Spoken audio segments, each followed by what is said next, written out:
Okay, moving on to chapter 5. This is about sampling and populations and parameters. And the question that you see in front of you is, do we have the money to survey all the fifth graders? If we wanted to do a survey of all the fifth graders in the country, do we have the money to do that? Well, the answer to that is no, probably not. But that's okay. We don't really need to sample all of the fifth graders in the country because there's not a need for it. The purpose of inferential statistics is being able to say something about a large group by taking a smaller group out of that population and using a sample to be able to describe them.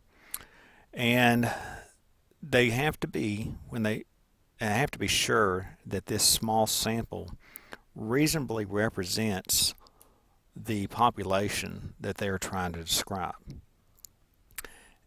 By doing this, we can then use what are called inferential statistics. We spent a little bit of time talking about descriptive statistics, which is mean, median, mode, range, that kind of thing. Well, this is inferential statistics. This is where we are taking a sample and comparing those samples using a statistical test and making a estimated hypothesis about what we think is really happening in the population. There's a couple of different ways that we can create a sample. One is called tangible and the other one is called abstract. And the difference between those is a tangible sample means that every person that is in the sample, that ultimately ends up in the sample, that every person in the population has an equal chance of being selected. So, for example, with fifth graders, if we did it in such a way that every fifth grader in the country really had an equal chance of being selected, and we pulled our sample from those people, then we'd have a tangible sample. More than likely, what we do is do the other kind, which is called an abstract sample. That means that we create a sample that we think looks like most fifth graders in terms of regions of the country, ethnicity, socioeconomic background, that kind of thing. That not everybody really had a chance, but we did a good enough job creating a sample that it looks like the population we're trying to represent. Now, which one of these is better? Statistically, it's better if you have a tangible population or a tangible sample. Which one's easier? Well, it's much easier to do an abstract sample because logistically it's just impossible to be able to figure out how to track down every single fifth grader in the country.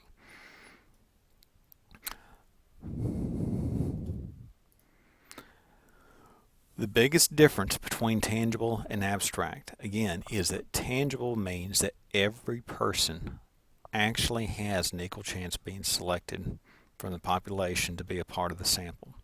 Abstract means that you're creating a sample that you think represents the population very well, but not every single person had a chance of being selected.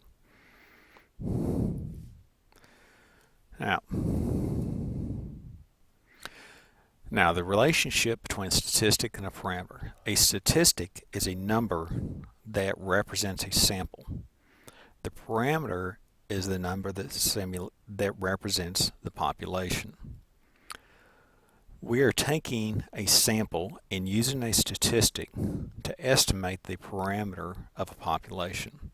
For example, if we wanted to know something about how fifth graders represent or how they view confidence in mathematics, we'd take a sample. We'd create a statistic about that sample. And we could say, based upon our sample, our abstract sample, we believe that the population of fifth graders have this parameter.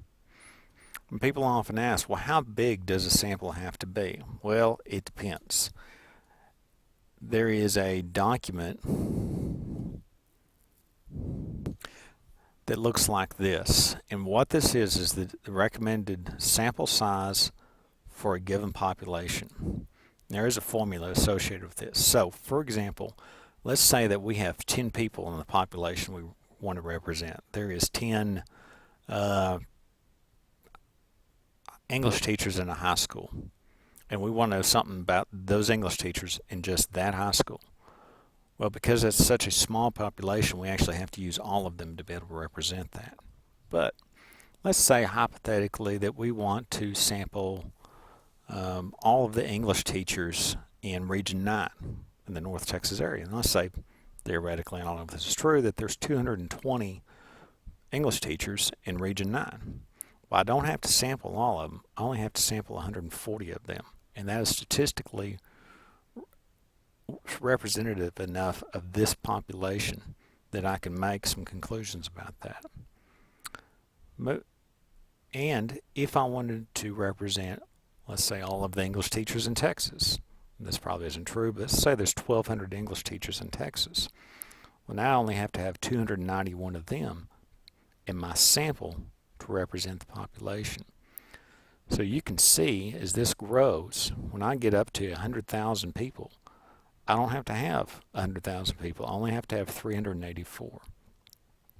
So there's a formula associated with this. The formula doesn't matter. What you need to understand is the larger the population is that you're trying to represent, the less people you actually have to have in your sample to represent them.